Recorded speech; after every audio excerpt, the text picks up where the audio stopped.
Hey guys, my name is Mikey. I'm one half of the Kicks, Vibes, and Life sneaker podcast, and welcome to another episode of the current rotation.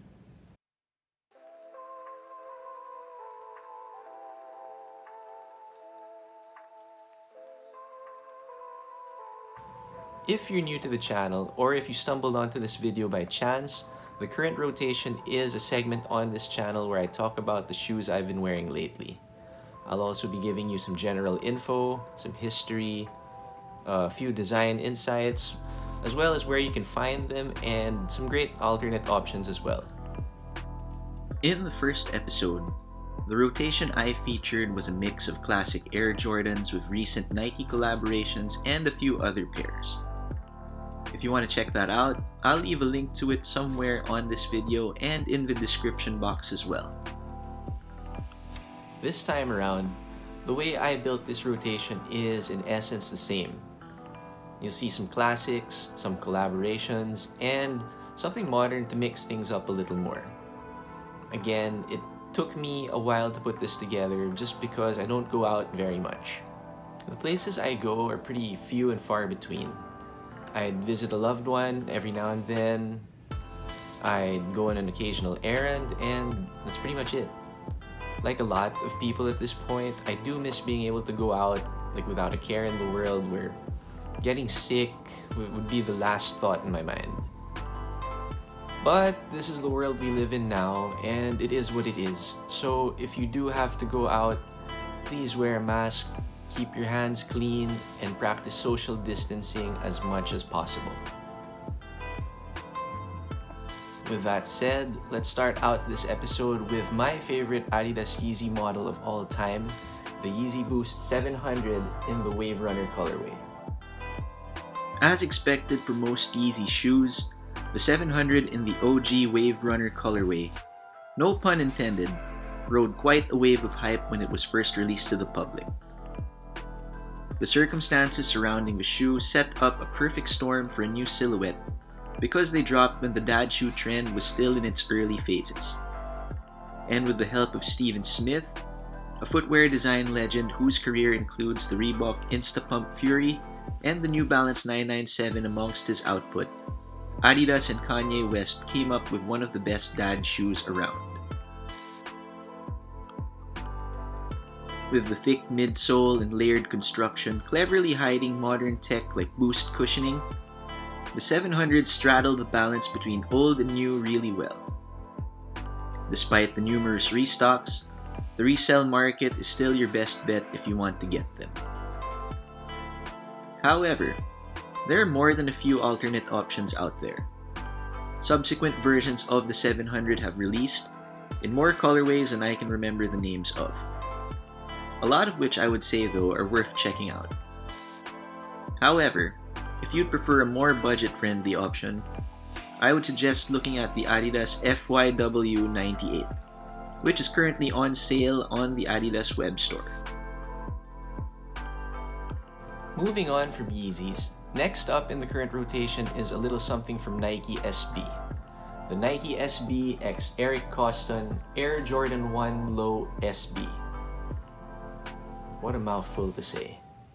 Designed by skateboarding legend and Nike SB team rider Eric Koston, these low-top Jordan 1s are loaded with Zoom Air units in the heel for added impact protection if you actually want to skate in them. In my case, it's been years since I last skated, so that's not happening anytime soon. But extra comfort is always a welcome thing. Made as a nod to the Air Jordan 1's popularity among skateboarders, the design was influenced by a pair of white and navy Air Jordan 1s that Koston recalled seeing on the feet of one of Nike SB's OG team riders, Gino Iannucci, many years ago.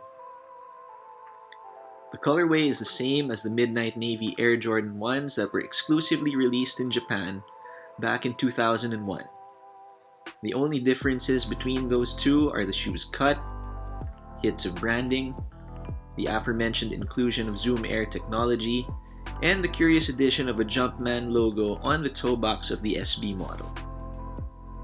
I got these on StockX for a really low price at the time, but now the resale prices have gone up quite a bit.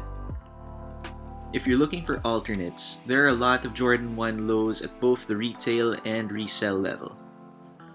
But if you like the look of midnight navy and silver together on a Jordan 1, wait for the re-release of the Co-JP Air Jordan 1s, which are supposedly dropping at the end of this month.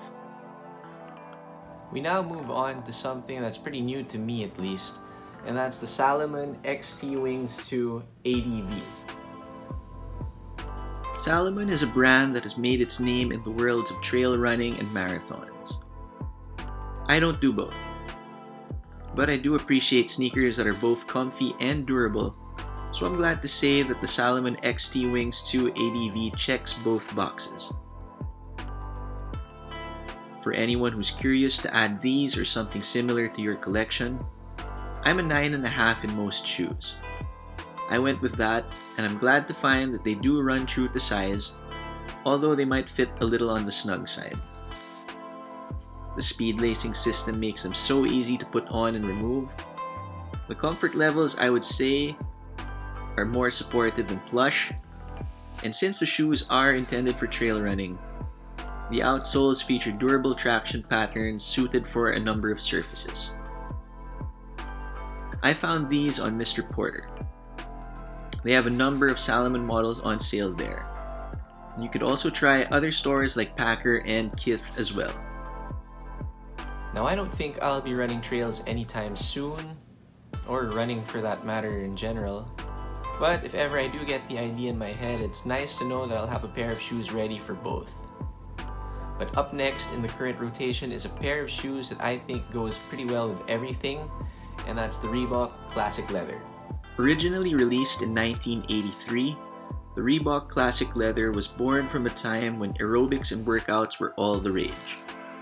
The Reebok Classic Leather followed the release of the Freestyle and ExoFit, both of which were hit sneakers. Garment leather was applied to the shape of a simple, functional running shoe aimed at style-conscious people. Despite the unassuming looks, the presence of dual-density foam and shock absorption suggested that the shoes were packed with top-level tech for that time period. Colorways of the Reebok Classic Leather are available on Zalora and many other online stores for very good prices. If you look hard enough, you'll even find some on sale as well. But if leather isn't your thing, another great option for you would be the Reebok Classic Nylon. Rounding out this iteration of the current rotation is a pair of shoes that's been big pretty much the whole year, even though this pair didn't really release this year. I'm talking about the Off-White x Nike Dunk Low. Collaboration or not, the Nike Dunk is in the middle of a huge comeback. It's been hinted at over the last couple of years, but it's really blown up now with all kinds of dunks selling out at the retail level. Designed with the themes of deconstruction and rebuilding in mind, Off-White's Virgil Abloh puts his own spin on the archival basketball silhouette. Signature elements include the flagged swoosh, Off-White and Nike branding on the medial sides, floating heel tabs, and exposed foam tongues. The pairs came with a secondary external lacing system that wraps around the upper. Obviously, I removed it along with the zip tie. And I'm not gonna lie, it weirds me out sometimes seeing all the extra lace holes. But the shoes in this classic UNLV colorway were too good to pass up when I found them for a great deal the last time we got the trap. This is one of 3 colorways that dropped towards the end of last year. If you're looking for them, unfortunately the resale market really is your best option right now. The same goes for other dunks because it's just been that kind of a year. Though they might be quite different, Nike and Off-White are set to release the rubber dunks very soon if you're looking for something born from that collaborative relationship. They won't be easy to get, but if you're gonna try, check with Commonwealth for how you can secure your pair. With that wraps up another episode of the current rotation. As always, thank you so much for watching. If you like this series, please do hit like and subscribe to the channel if you haven't already.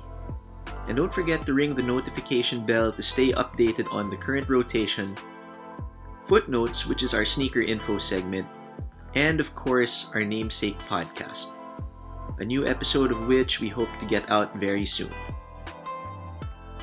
If you guys have any thoughts on the shoes you saw in this episode, let's discuss them in the comments section below because I'd love to hear from you. Once again, my name is Mikey. Thank you all for tuning in, and I'll catch you all in the next one.